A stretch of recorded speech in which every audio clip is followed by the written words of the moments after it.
राधे राधे बच्चों, मेरा नाम है सचिन और एक बार फिर आपका स्वागत है मेरे YouTube channel MG science academy में। तो हम पढ़ रहे थे टाइप्स ऑफ रिएक्शन पढ़ रहे थे, हमने कॉम्बिनेशन रिएक्शन पढ़ ली और पार्ट 5 में हमने डिकम्पोजिशन रिएक्शन भी पढ़ ली। एक काम आपसे और कहना है, प्लीज़ वीडियो को लाइक कीजिए, लाल बटन को दबाकर चैनल को सब्सक्राइब कीजिए और अपने सभी दोस्तों में वीडियो को शेयर किया कीजिए। ठीक है, आज हम करेंगे एक्टिविटी 1.7 जो कि क्या है, एक डिकम्पोजिशन रिएक्शन का ही पार्ट है। ठीक है, एक तरह से डिकम्पोजिशन रिएक्शन ही इसमें होती है। ठीक है, तो चलिए शुरू करते हैं एक्टिविटी 1.7। बहुत इंपॉर्टेंट और बहुत ही अच्छी ये एक्टिविटी है, बहुत मज़ा आता है इसे करने में। ठीक है, चलिए पढ़ते हैं क्या लिखा हुआ है बच्चों। आपका ये लिखा हुआ है, स्टार्टिंग से पढ़ते हैं। क्या करना है आपको, एक मिनट। टेक अ प्लास्टिक मग। अब जैसे आपके घर में मग्गा होता है नहाने वाला, वो आपको मग्गा ले लेना है। क्या बोलते हैं इंग्लिश में, उसे मग बोलते हैं। तो आपको एक प्लास्टिक मग लेना है, जैसे यहाँ पे इन्होंने ले रखा है। ठीक है, इन्होंने ले रखा है, आपको भी लेना है। ओके, ले लिया। ड्रिल 2 होल्स, 2 छेद कर देने इसमें से। यहाँ पे एक नीचे छेद किया हुआ है, एक यहाँ पे छेद किया हुआ है, आपको 2 छेद करने हैं इसमें। ठीक है, करने हैं एज इट इट्स बेस, यानी कि इसके जो आधार होता है नीचे वाले पार्ट में, इस वाले पार्ट में आपको इसमें छेद करना है। कर लिया आपने, ठीक है। Fit rubber stoppers in this holes, 2 rubber stoppers लगाने हैं, जैसे ब्राउन कलर के लगा रखे ना इन्होंने, ये रबर स्टॉपर्स, ये वो आपको लगाने हैं। ठीक है, और क्या करना है आपको, insert carbon electrodes in this rubber stoppers. और आपको क्या करना है, ये कार्बन इलेक्ट्रोड है ना, ये जैसे ये आपको इलेक्ट्रोड लगानी है। बेसिकली क्या होती है, ग्रेफाइट की ये रॉड होती हैं। ठीक है, तो क्या करना है आपको, 2 इलेक्ट्रोड लगानी है। लगा दिया आपने, पहले मंगा लिया, नीचे से छेद कर दिया, रबड़ फंसा दी, और फिर मग्गे के ऊपर से आपने उसमें 2 रॉड फंसा दी उस रबड़ में, और 2 इलेक्ट्रोड रॉड फंसा दी। ठीक है, फंसा दी। वो इलेक्ट्रोड रॉड किसकी हैं, वो आपकी ग्रेफाइट की हैं। ठीक है, कार्बन बोलो या ग्रेफाइट बोलो, एक ही बात है। कार्बन इलेक्ट्रोड मतलब ग्रेफाइट रॉड लगा रखी है आपने, कोई दिक्कत नहीं। आगे बढ़ते हैं। Connect this electrodes to a 6 volt battery. आपको क्या करना है, एक 6 वोल्ट की बैटरी से इसे कनेक्ट कर देना है। जैसे कि यहाँ पे इन्होंने कनेक्ट किया हुआ है 6 वोल्ट की बैटरी से। आपको क्या करना है, इसे कनेक्ट कर देना है। कोई दिक्कत बिल्कुल भी नहीं। आगे बढ़ते हैं। Fill the mug with water such that electrodes are emerge. आपको पानी भरना है मग्गे में, और इस तरह से भरना है कि सिर्फ आपकी जो इलेक्ट्रोड है ना, ये ब्लैक कलर की, वो डूब जाए। ठीक है, वो आपकी डूब जाए, यानी कि यहाँ तक आपको पानी भर लेना है। भर लिया आपने, कोई दिक्कत नहीं। आगे बढ़ते हैं। Add a few drops of dilute sulphuric acid to the water. आपको क्या करना है, थोड़ा सा डाइल्यूट सल्फ्यूरिक लेना है, यानी कि H2SO4 लेना है आपको, H2SO4 लेना है आपको। थोड़ा सा क्या करना है, इसमें डाल देना है, पानी में डाल देना है। एक चीज़ मैं आपको ध्यान से बता दूं, हमेशा आपको क्या करना होता है, पानी में ही एसिड डाला जाता है हमेशा। आपका क्या होता है, जैसे कि मान लो आपका ये पानी है, जैसे मान लो आपका ये पानी है, मान लो ये आपका पानी है, तो आपको इस पानी में क्या करोगे, आप एसिड डालोगे। ठीक है, चाहे वो कोई भी एसिड है, आपको पानी में ही एसिड डालना होता है। एसिड में कभी पानी नहीं डाला जाता, एसिड में कभी पानी नहीं डाला जाता, हमेशा पानी में ही एसिड डाला जाता है, वो भी ड्रॉप वाइज, बूंद बूंद करके डाला जाता है, एक साथ नहीं डाल देते हैं। ठीक है, तो इसको ध्यान रखना, हमेशा कभी भी आप लैब में एक्सपेरिमेंट करो तो पानी में एसिड डालना, वो भी बूंद बूंद करके, यानी ड्रॉप वाइज। कभी एसिड में पानी मत डाल देना, उससे क्या होता है, बहुत तेज़ी से एक्सोथर्मिक रिएक्शन निकलती है। अगर आपने पानी को एसिड में डाल दिया तो एक बहुत तेज़ी से एक्सोथर्मिक रिएक्शन निकलती है, जिससे क्या हो सकता है, आपकी ट्यूब फट सकती है, ट्यूब फट जाती है, और आपका जो भी इसमें जो कंपाउंड होता है, ठीक है, वो आपकी आंखों में, आपके चेहरे पर आ सकता है। इसलिए हमेशा ध्यान रखना होता है, कभी भी एक्सपेरिमेंट करते समय आपको क्या करना है, वाटर में एसिड डालना है, और ड्रॉप वाइज बूंद बूंद करके डाला जाता है। ठीक है, इसको हमेशा ध्यान रखना है आपको। ओके, आगे बढ़ते हैं। क्या करना है, हमें टेक 2 टेस्ट ट्यूब लेनी है। अब हमने ड्रॉप कर लिया, हमने क्या कर लिया, सल्फ्यूरिक एसिड डाल दिया इसमें पानी में। ठीक है, ड्रॉप वाइज थोड़ा सा डाल दिया, कुछ बूंदें डालनी होती है, फ्यू ड्रॉप्स लिखा है, यानी कुछ बूंदें डालनी है। आगे क्या लिखा हुआ है, आगे लिखा हुआ है हमारा take 2 test tube, 2 test tube लेनी है, जैसे कि यहाँ पे भी इन्होंने ले रखी है। क्या करना है, 2 टेस्ट ट्यूब लेनी है। क्या करना है, 2 टेस्ट ट्यूब लेनी है, जैसे कि यहाँ पे इन्होंने ले रखी है। टेस्ट ट्यूब लेनी है, बॉयलिंग ट्यूब नहीं लेनी, टेस्ट ट्यूब जो नॉर्मल टेस्ट ट्यूब होती है पतली, वो लेनी है। ठीक है, लेनी है, किससे, पानी से भर लो पहले से, फिर उसे उल्टा करके एकदम से रख दो। ठीक है, and invert them over the 2 electrodes. और क्या करना है, उसे उल्टा करके कार्बन इलेक्ट्रोड्स को ढक दो। पहले भर लो, उसे उल्टा एकदम से ढक दो, थोड़ा बहुत पानी फैलेगा कोई बात नहीं, थोड़ा सा मतलब ढक दो। ठीक है, पानी भर के, दोनों को भर के एकदम से ढक दो, कोई बात नहीं। आगे बढ़ते हैं। Switch on the current, current को क्या कर दो, चालू कर, जैसे यहाँ पे स्विच लगा हुआ है ना, चटकनी, उसे चालू कर दो। ठीक है, and leave the apparatus undisturb for some time. और जो आपका ये पूरा का पूरा जो आपका ये पूरा का पूरा जो एपरेटस है आपका, पूरा का पूरा, इसे कुछ देर के लिए छोड़ दो। क्या करो, कुछ देर के लिए छोड़ दो। ठीक है, आप क्या ऑब्जर्व करोगे। ठीक है, आगे बढ़ते हैं। देखो बच्चों, आप क्या ऑब्जर्व करोगे, you will observe the formation of bubbles. आप क्या ऑब्जर्व करोगे, बबल्स बन रही होंगी, जैसे कि हमें दिखा रखी है बबल्स, क्या कर रखी है, यहाँ पे बेसिकली आपकी दिखा रखी है, बबल्स दिखा रखी है। कैसे? कुछ इस तरह से यहाँ पे एक बन रही है, कुछ छोटे छोटे बन रहे हैं, क्या है? बबल्स हैं। और कुछ इसमें बन रहे हैं, यानी दोनों टेस्ट ट्यूब में थोड़े थोड़े क्या हो रहे हैं? बबल्स बन रहे हैं। कोई दिक्कत? बिल्कुल भी नहीं। आगे पढ़ते हैं। ओके, आगे पढ़ते हैं। तो क्या पढ़ा हमने? You will observe the formation of bubbles, हमने भी पढ़ लिया। एट बोथ द इलेक्ट्रोड, दोनों की दोनों इलेक्ट्रोड्स में क्या होता है? क्या ना कुछ छोटे छोटे बबल्स बन रहे होते हैं। ठीक है, these bubbles displace water in the test tube. ये बबल्स क्या करते हैं? पानी को डिस्प्लेस कर देते हैं, यानी पानी को उसकी पोजीशन से हटा देते हैं टेस्ट ट्यूब के अंदर। कोई दिक्कत? बिल्कुल भी नहीं। आगे पढ़ते हैं।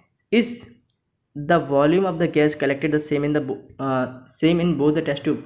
एक्चुअली जो बबल्स बन रहे हैं वो क्या है? एक्चुअली वो बबल्स बन रहे हैं वो गैस हैं, दो अलग गैस हैं। ठीक है, दो अलग अलग गैस हैं। अब ये क्वेश्चन पूछता है क्या दोनों टेस्ट ट्यूब में जो गैस निकल रही है, गैस बन रही है, वो दोनों में सेम बन रही है, बराबर बन रही है, किसी में कम किसी में ज़्यादा बन रही है? तो क्या होता है, चलो इसका एक्टिवेट करके पूरा मैं आपको समझाता हूँ होता क्या है। ठीक है, एक्चुअली होता क्या है कि एक में कम बनती है, एक में ज़्यादा बनती है, और दोनों में अलग गैस बनती है। ठीक है, आगे क्या लिखा हुआ है? आगे लिखा हुआ है once the test tube are filled with respective gases. एक बार जो टेस्ट ट्यूब भर जाए ना गैस से, तो क्या करो? उसे रिमूव कर दो। रिमूव देम केयरफुली, आराम ध्यानपूर्वक उसे टेस्ट ट्यूब को बाहर निकाल लिया। ठीक है, test this gases one by one bringing a burning candle close to the mouth of test tube. यानी कि क्या करना है आपको? बेसिकली आपको जब अपने से निकाल लिया, दोनों टेस्ट ट्यूब निकाल लिए, एक ये टेस्ट ट्यूब है आपकी और एक ये आपकी टेस्ट ट्यूब है। ठीक है, आपको क्या करना है? दोनों को मोमबत्ती के तरफ रखना है। जैसे ये मोमबत्ती आपकी जल रही है, मान लो ये क्या है? आपकी मोमबत्ती आपकी ये जल रही है, मोमबत्ती आपकी ये जल रही है, इसकी ये मोमबत्ती की लौ है और ये नीचे आपकी मोमबत्ती है। ये टेस्ट ट्यूब है 1 और ये टेस्ट ट्यूब है 2।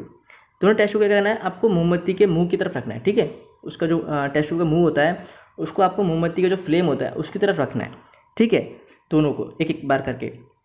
ठीक है, क्वेश्चन क्या है? ध्यानपूर्वक करना है। This step must be perform carefully by the teacher. यानी कि जब आप इसे मुंह की तरफ रख रहे होगे, मोमबत्ती की मुंह की तरफ रख रहे होगे, टेस्ट ट्यूब्स को थोड़ा टीचर की निगरानी में आपको करना है। ठीक है, आगे क्या लिखा हुआ है बच्चों? आगे लिखा हुआ है what happens in each case. दोनों केस में क्या होता है? और which gas is present in each test tube, और दोनों गैस में कौन सी गैस प्रेजेंट होती है। तो मैं आपको पूरा समझा देता हूँ होता क्या है।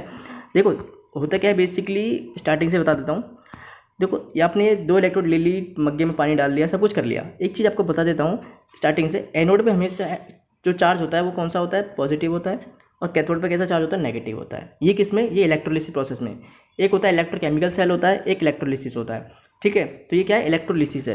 तो इलेक्ट्रोलिसिस में क्या होता है? एनोड हमेशा पॉजिटिव रहता है, कैथोड हमेशा नेगेटिव रहता है। पहली बात तो ये क्लियर होगी।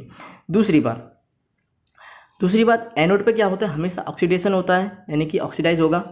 ठीक है, और कैथोड पे हमेशा रिडक्शन होता है। कैथोड पे हमेशा रिडक्शन होता है। एनोड पे ऑक्सीडेशन और कैथोड पे रिडक्शन। दूसरी बात हो गई। तीसरी बात, जो बैटरी होती है, अभी तो खैर आपको बैटरी इसमें दिखा रहा है क्योंकि केमिस्ट्री में है।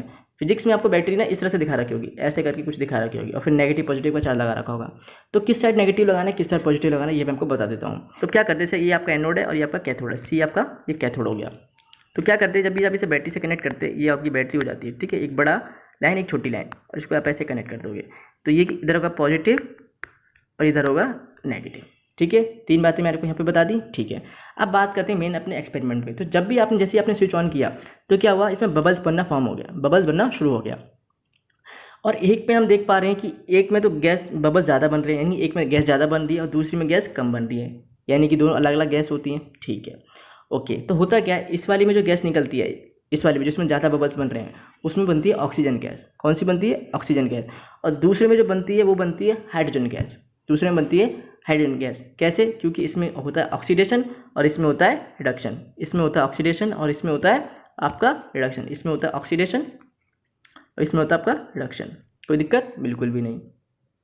ओके, हालांकि ऑक्सीडेशन रिडक्शन आगे रिएक्शन दे रखी है, वो भी पढ़ाऊंगा आपको, लेकिन फिलहाल यहाँ पे इतना समझ लो कि इस वाली टेस्ट में क्या होता है? ऑक्सीडेशन होता है, और इस वाली में क्या होता है? सीधे हाथ वाली में राइट हैंड साइड में होता है रिडक्शन। कोई दिक्कत नहीं।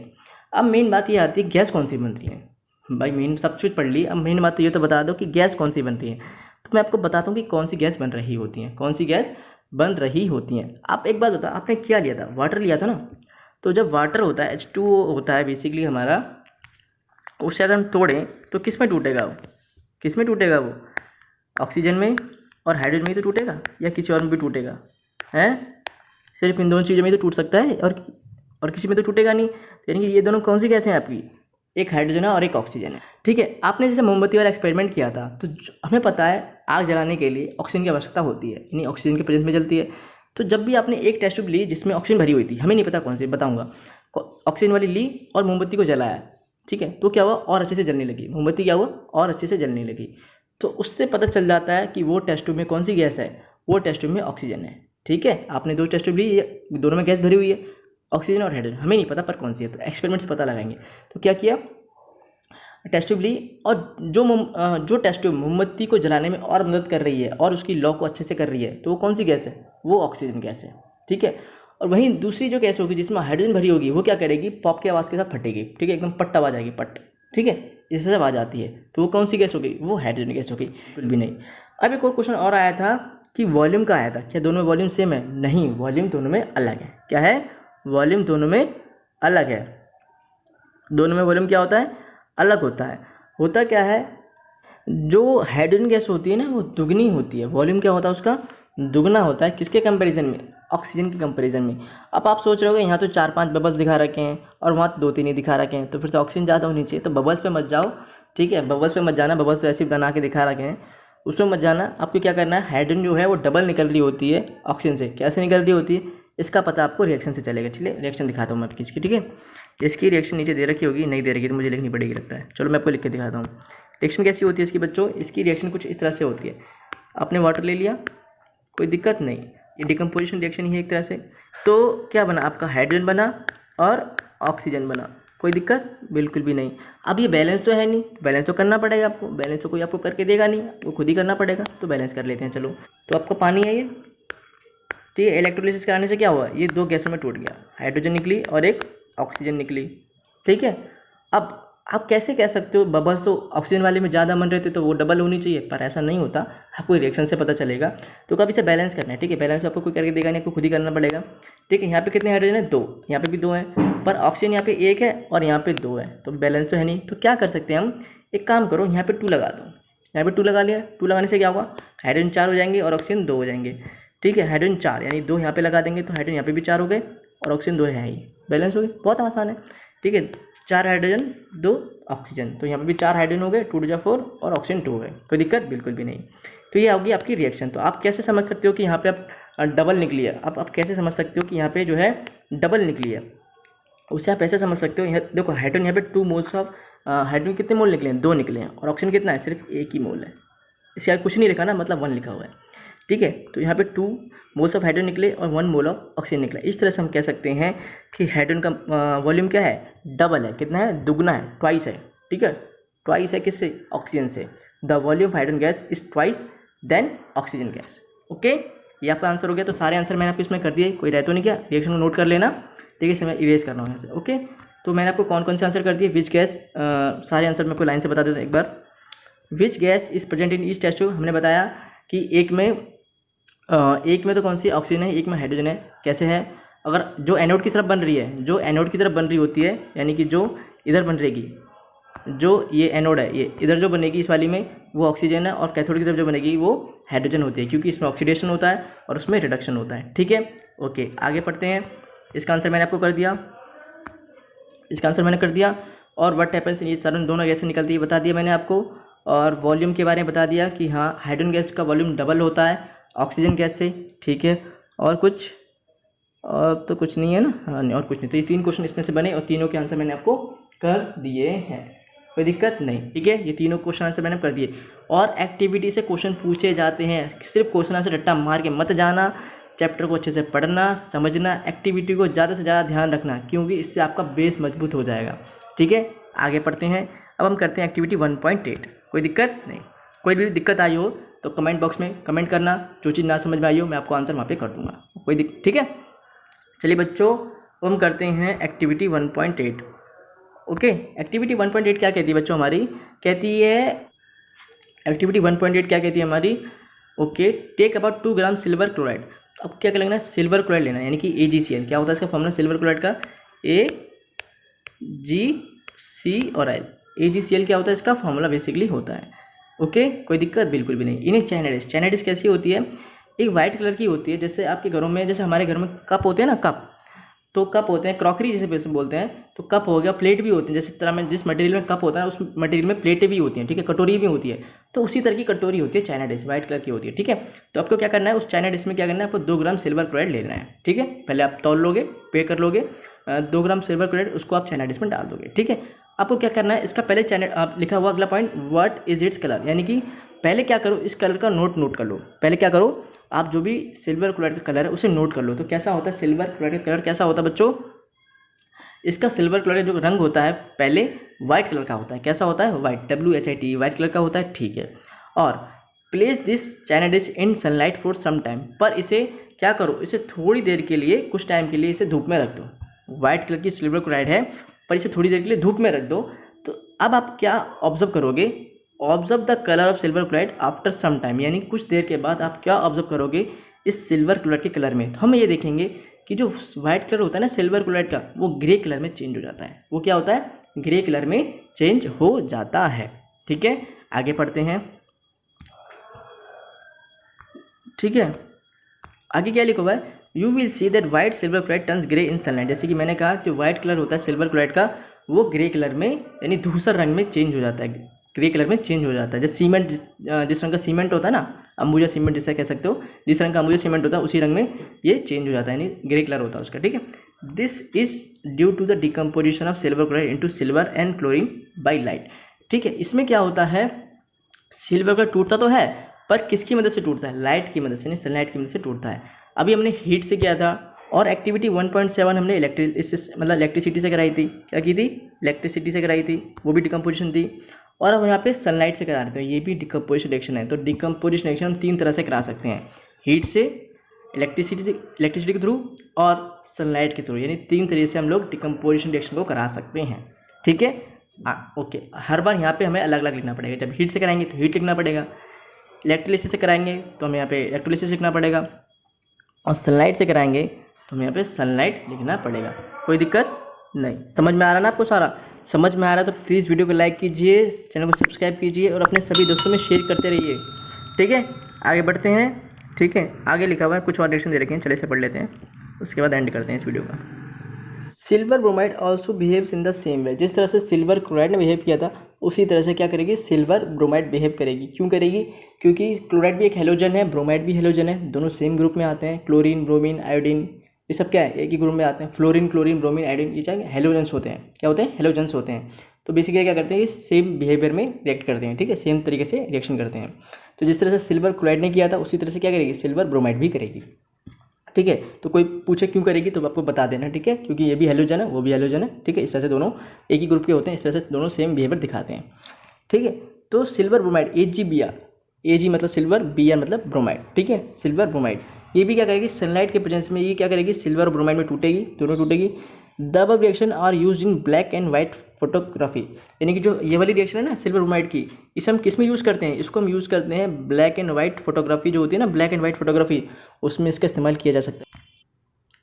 आगे पढ़ते हैं बच्चों, आगे हमारा क्या लिखा हुआ है, बेसिकली आगे हमारा लिखा हुआ है कि ये जो आपने अभी करी है, what forms of energy is causing this decomposition reaction, यानी कि जो भी हमने अभी तक डिकम्पोजिशन रिएक्शन करी है वो किस प्रकार की एनर्जी की वजह से हुई है, यानी किस प्रकार की एनर्जी के कारण हुई हैं, ठीक है। तो वी हैव सीन, हमने देख चुके हैं that the decomposition reaction requires energy, हमें पता है कि जो डिकम्पोजिशन रिएक्शन होती है, यानी जब भी कोई भी सब्सटेंस टूट जाता है 2 या 2 से 3 में, ठीक है, तो वो क्या करता है, उसको एक आवश्यकता होती है एनर्जी की, किसकी आवश्यकता होती है, एनर्जी की आवश्यकता होती है। अब वो एनर्जी कौन सी होती है, वो एनर्जी हमारी कोई सी भी हो सकती है, एदर यानी कि या तो वो हीट के फॉर्म में हो सकती है, जैसे हमने लेड नाइट्रेट वाली कराई थी, ठीक है, या फिर वो लाइट वाली हो सकती है जो हमने ये सिल्वर क्लोराइड और सिल्वर ब्रोमाइड वाली कराई है, या फिर इलेक्ट्रिसिटी वाली हो सकती है, जब हमने 2 टेस्ट ट्यूब ली थी, इलेक्ट्रो डाली थी, वाटर को ब्रेक किया था, वाटर को डिकम्पोज किया था, एक टेस्ट ट्यूब में हाइड्रोजन निकल रही है और एक टेस्ट ट्यूब में ऑक्सीजन निकल रही है, यानी कि डिकम्पोजिशन रिएक्शन हमारी 3 तरह से कराई जा सकती है। जैसे कि मैंने आपको कहा था, तीनों ही एनर्जी की फॉर्म है, तीनों ही एनर्जी की फॉर्म है। डिकम्पोजिशन रिएक्शन कराने के लिए हमें एनर्जी की आवश्यकता होती है। अब एनर्जी किसी की फॉर्म में हो सकती है, हीट की फॉर्म में भी हो सकती है, इलेक्ट्रिसिटी की फॉर्म में भी हो सकती है, या फिर लाइट यानी कि सनलाइट की फॉर्म में भी हो सकती है, ठीक है। For breaking down the reactant, इसमें क्या करते हैं, रिएक्टेंट को ब्रेक डाउन कराने के लिए हमें एनर्जी की आवश्यकता होती है, और वो एनर्जी हमारी किसी की भी फॉर्म में हो सकती है, हीट की फॉर्म में, लाइट की फॉर्म में, इलेक्ट्रिसिटी की फॉर्म में। तो जब भी आपको डिकम्पोजिशन लिखने को बोले, जब भी पेपर में आपको डिकम्पोजिशन रिएक्शन लिखने को बोले और वो ये ना लिखे कि किस फॉर्म में आपको करनी है, तो आप कोई भी फॉर्म लगा देना, चाहे आप कोई भी रिएक्शन लिख देना डिकम्पोजिशन रिएक्शन की। पर अगर पेपर में स्पेसिफाई कर दिया जाता है, पेपर में स्पेसिफाई करके दिया जाता है कि आपको write the decomposition reaction in the form of heat या in the form of sunlight, in the form of electricity, तो आपको उसी में करनी पड़ेगी, तो आपको उसी तरह से करनी पड़ेगी। अगर हीट की है तो लेड नाइट्रेट वाली दे देना, और भी होती है हीट की तो खैर, पर आप लेड नाइट्रेट वाली दे सकते हो। इलेक्ट्रिसिटी की वाटर को ब्रेक कराने वाली दे सकते हो, दोगे ही।